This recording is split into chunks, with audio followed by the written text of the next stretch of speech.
Hey everyone, welcome back to Drama Llamas of Reddit, and a special welcome to anyone who's new here.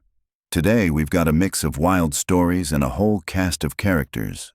From a free family nanny, who finally snaps after years of being treated like a servant, all the way to a dad who legally nukes his in-laws' little maid scam from orbit, with plenty of drama in between. I won't keep you waiting. Get comfy, grab a drink or a snack. If you're eating, enjoy your meal. And if you're driving, keep your eyes on the road.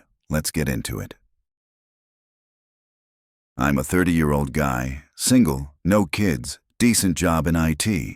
And somehow that turned into me being my family's unofficial free nanny and housekeeper. At first, it was small favors. My sister would say, "Hey, can you watch the boys for like 2 hours? Mark has a dentist appointment." 2 hours became 4, then 6, then we decided to grab dinner too. You don't mind, right? My cousin joined in with, "You're so good with kids, and you work from home, so it's not a big deal for you." Translation: "You're too polite to say no, so we're going to walk all over you." Pretty soon, my weekends were just childcare. At one point, I had 5 kids under 8 running around my 2-bedroom house, while my relatives were sending selfies from a winery. My parents didn't help either. My mom said, "You should be happy they trust you with their kids." My dad added, "You don't have a family of your own yet. It's good practice." Yeah, practice in losing my sanity. The breaking point was a random Tuesday. I came home from the gym, opened my front door, and almost tripped over a toddler in my living room. There were snacks all over the floor. One kid was asleep on my bed. Another was chewing on my expensive gaming headset. No adults anywhere. My sister walked out of my kitchen like she lived there and said, "Oh hey, Mom gave me your spare key, hope you don't mind." We dropped the kids off so we could go to that new restaurant before the lines get crazy. I just stared at her and asked, "You did what?" She waved it off. "Relax, you're good with kids. We'll be back in a few hours." I told her, very calmly, "Call everyone and tell them to pick up their kids, right now. If you don't, I'm calling the police and reporting abandoned minors in my home." They picked them up very quickly. That night I changed my locks, and I decided I was done. I'm petty but organized, so I made it official. I opened my laptop, pulled up a document, and created Family Child Care Policy and Rate Sheet. I listed hourly rates per child, overtime, last-minute booking fees, a cleaning fee, and a line that said, "All bookings must be requested at least 72 hours in advance and are subject to availability." At the bottom I added, "This is not a joke. I am no longer available for unpaid childcare." Then I sent it to the entire family group chat. My sister replied with laughing emojis. My cousin wrote, "You're being dramatic." My mom said, "We don't charge family." I replied, "Then don't treat family like hired help." They tried guilt-tripping me. I'd changed, I was selfish, all the usual greatest hits. I ignored it and stuck to one line. "If you want childcare, here are my rates." They thought I was bluffing. Spoiler, I wasn't. About a month later, my parents had a big anniversary party at a nice venue. What they didn't tell me was that their secret plan was for me to be the designated kid wrangler in a side room while everyone else enjoyed the open bar. I only found out because my younger brother said, "Mom said you're watching the kids in the back so everyone can relax." On the day of the party, half my family showed up at my house first with car seats and diaper bags. My sister went, "So we'll drop them here and you can meet us at the party after they fall asleep." My cousin added, "Yeah, it's easier for you if they're at your place." I stepped outside, closed the door behind me, and said, "Nope, remember the policy?" I handed my sister printed copies of the rate sheet. "For tonight, with this many kids, last minute, weekend, late night, I'll need payment up front." They exploded. "You're seriously charging us? We're your family. This is insane." I just said, "You're the ones who decided my time and home are your daycare. I decided they're not." They refused to pay, so I refused to take the kids, got in my car, and drove to the venue alone. They hadn't arranged any backup because they fully expected me to cave. Result? Two couples missed half the party scrambling for a sitter. One had to go home. My mom spent the first hour stressed and angry because her plan fell apart. I, meanwhile, was at the party, eating, drinking, and talking to people who did not wipe their hands on my furniture. The next day, the family chat blew up. My mom wrote, "You embarrassed us." My sister said, "You ruined the night." My cousin added, "You've become selfish." I replied once, "I'm not a nanny. I'm not a backup parent. If you need child care, hire a sitter. I will help occasionally when I want to, not because you assume I have no life." Then I muted the chat. The funny part is what happened after. My brother privately texted, "Honestly, you were right. They were using you." One cousin eventually apologized and admitted she hadn't realized how much they dumped on me. My sister is still salty, but somehow she's magically learned how to manage her kids on weekends without dropping them at my house like Amazon packages. Now, if I babysit, it's on my schedule for a reasonable amount of time, and either they pay me or we trade real favors. No more surprised toddlers. No more mystery yogurt in my couch. Oh, that was a ride. At first you're like, okay, family helping family, cute. And then suddenly it's a full-time unpaid daycare with a side of breaking and entering via spare key. Couple of lessons we can steal from this one. Number 1, change the locks the second your family treats your house like a public facility. Number 2, whenever someone says, "You're free," it's not a big deal, right? That is your sign to start charging or start saying no. And number 3, the moment you put a price tag on your time, you very quickly find out who actually loves you and who just loves free labor. If it were me, I'd hang a little sign on the front door. Daycare closed. Try literally anywhere that pays people for this. I'm a 32-year-old guy, and I work for CPS, Child Protective Services. My whole job is making sure kids are safe and documenting the hell out of it when they're not.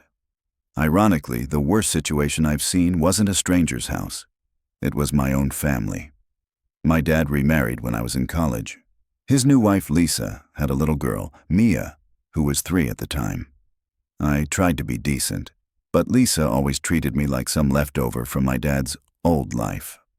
Whatever. I moved out, kept things polite, and lived my own life. Fast forward. I've got my CPS job, Mia's 8, my dad works long hours, and Lisa decides she's ready to be a career woman and gets a full-time job. Cool. Good for her. Except in her head, that automatically meant I became their built-in backup parent. It started with, "Hey, can you pick Mia up from school? My shift changed last minute."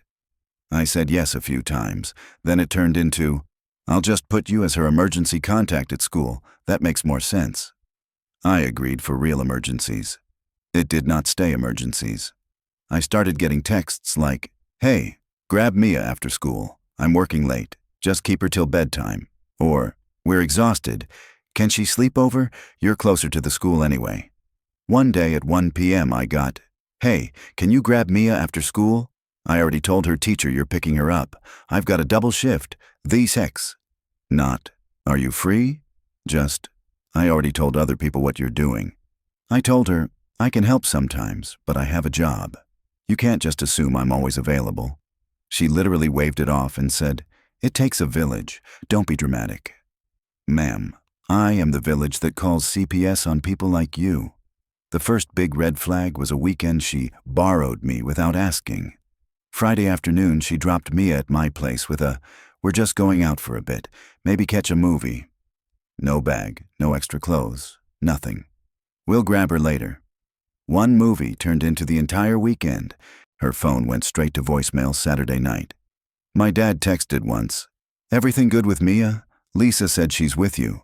I replied, "Yeah, when are you picking her up?"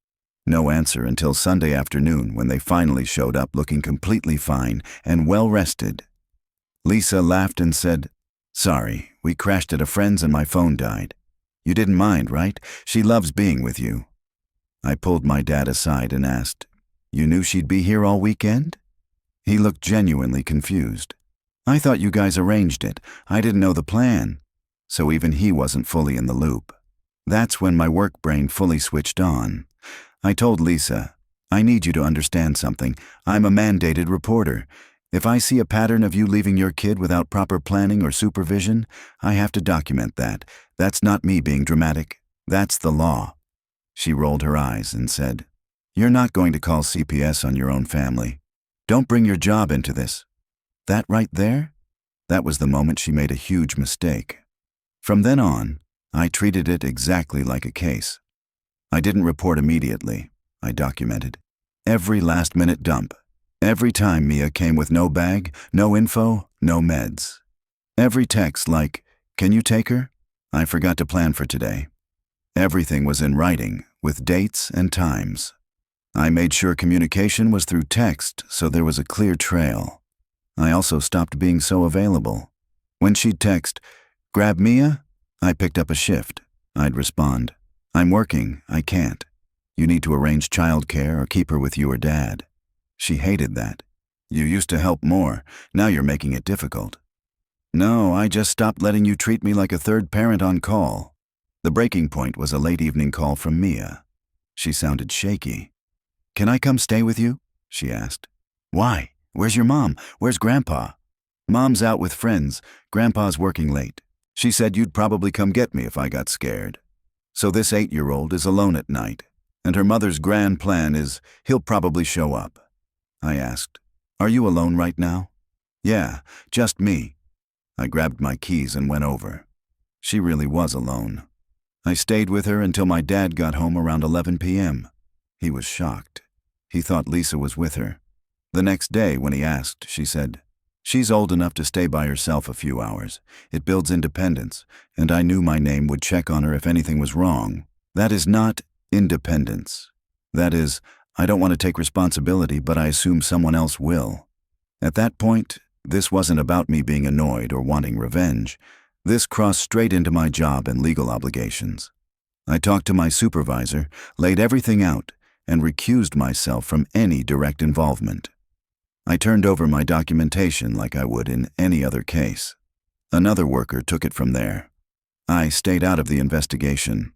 CPS did a standard follow-up, home visit, questions, looking at patterns. They weren't kicking down the door. They were assessing whether Mia was actually safe long-term. My dad found out, Lisa found out. Nobody could say they weren't warned. They'd been very clearly warned. In the end, Mia didn't get taken away, but things changed fast. My dad agreed to take primary responsibility for Mia's care when Lisa was working or out. Lisa had to attend parenting classes and follow a clear supervision plan. And she was explicitly told, no more leaving an 8-year-old alone at night, no more someone will probably get her, no more assuming I'd magically appear. It was all in writing, with the quiet little implication that if this happened again, the next round would be much less friendly. My dad later told me, I really didn't realize how much she was dumping on you. I thought you liked having her so often, so it didn't matter. I told him, I love spending time with Mia. I don't love being used. Those are different things. Lisa didn't speak to me for a while. Then one day she brought Mia over to drop something off and asked, without meeting my eyes, Did you report us? I said, I followed the law. I did the same thing I'd do for any other kid in that situation. Mia deserves the same protection as every other child I work with. She didn't argue. She knew. Now, when she messages me, it's completely different. It sounds like this. We're planning a date night in 2 weeks. Would you be available to watch Mia if we pay you and bring all her stuff? Or, we're working out childcare for next month. Can we book you for 2 evenings? Magic words. Advance notice and actual respect. I still hang out with Mia. I still let her stay over sometimes. None of this is her fault. But now it's my choice, not their emergency exit button. And Lisa, she never again said, You're not going to call CPS on your own family, because she found out that actually, yeah, he will. Man, talk about picking the wrong guy to mess with. Imagine trying to offload your parenting onto someone and accidentally choosing the one person whose entire career is notice this stuff and write it down so consequences happen. There are some very simple life lessons here. If your whole child care plan is someone else will handle it, congratulations, you don't have a child care plan. If a CPS worker tells you, I'm a mandated reporter, that is not a cute fun fact. That is your final warning. And maybe, just maybe, don't leave your kid alone at night banking on your brother-in-law's superhero entrance. If it were me, I'd show up to every family gathering with a coffee mug that says, "You're lucky I like your kid," on one side, and "I told you I work for CPS" on the other, and just sip it slowly while making eye contact. I'm a 38-year-old dad to a 14-year-old girl, Lily. Her mom and I divorced years ago. We share custody, and she remarried a guy I'll call Brad. On paper, his family looks perfect. In reality, they're the kind of people who think family values means the girl does all the work. At first, everything sounded normal. Lily would say, "Brad likes the kitchen clean," or "I have to help with dishes at mom's." Fine, she has chores at my place too. But over time, the way she talked about it changed. One night she came to my place exhausted, dropped her bag, and kind of flopped onto the couch.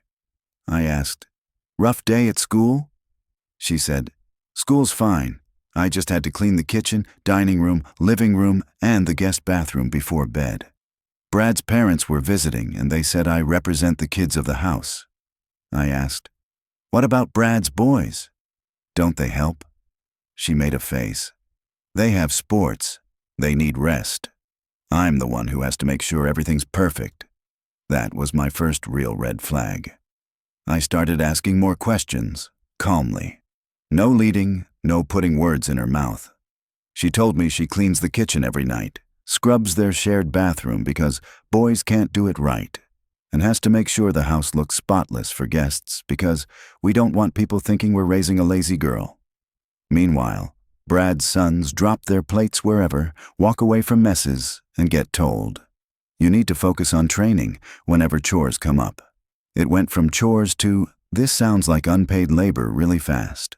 The moment that pushed me over the edge was tiny, but it hit hard. We were eating pizza at my place, and she casually said, "It's weird, Brad's mom keeps calling me the house girl." I put my slice down and said, "The what?" Lily froze and tried to laugh it off. "It's just her thing. She says at least the house gets clean when I'm over." I asked, "Does she call her grandsons that?" Lily shook her head. "No, they just live there." That's when I told her, "Okay, kiddo, listen.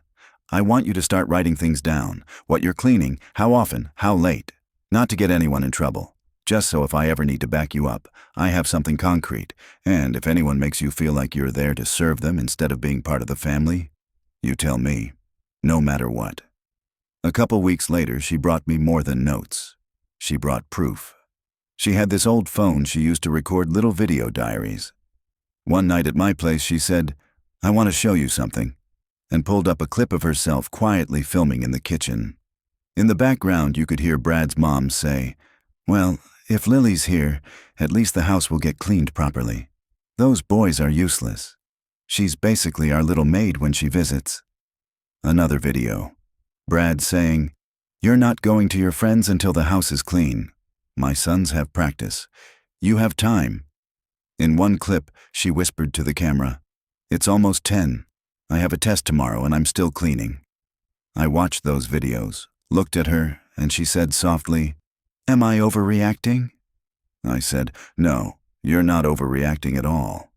I backed everything up, took screenshots, emailed it to myself with timestamps. Then I did the thing every divorced parent hates doing. I called my lawyer. Before we went legal, I tried the adult conversation route. I called my ex and said, "We need to talk about how Lily's being treated at your place. She's doing basically all the cleaning while Brad's boys do almost nothing. That's not okay." She snapped back, "Every kid has chores. You're letting her be dramatic. She likes to exaggerate for attention." I said, "I've seen the videos. I heard your husband's mom call her the maid and house girl. That's not chores. That's treating her like staff." There was a long silence, and then she said, "Maybe if you raised her to be more grateful, she wouldn't complain so much about helping." That was it. We were done playing nice. My lawyer filed to modify custody. I requested primary physical custody and a review of child support. We included transcripts from the videos, screenshots of texts where Lily said she was exhausted and got brushed off, and a note from her therapist about her anxiety, especially around going to her mom's house. While this was all going on, I told Lily, "If anyone keeps you up cleaning instead of letting you sleep or study, you call me. I don't care what time it is, I will show up." Word got around. Brad called me and said, "You're blowing this out of proportion. We're teaching her responsibility." I said, "If it's about responsibility, your sons can clean too. If she misses things for chores, they miss things for chores. Otherwise, what you're teaching her is that the girl exists to serve the boys. That's not happening." When we finally got to court, the judge went through everything. They weren't freaking out over a kid doing dishes. They were looking at a pattern. One child doing the majority of labor, being called the maid, losing sleep and free time over it. The judge said something like, "Chores are normal. Disproportionate burden, especially in a blended family, is not. This arrangement is not in the child's best interest." In the end, I got primary physical custody. My child support flipped. My ex now technically owes me, even if it's not a huge amount. The judge also ordered that chores at her mom's must be shared fairly among all kids and can't interfere with Lily's sleep, homework, or normal activities. There was a quiet little warning.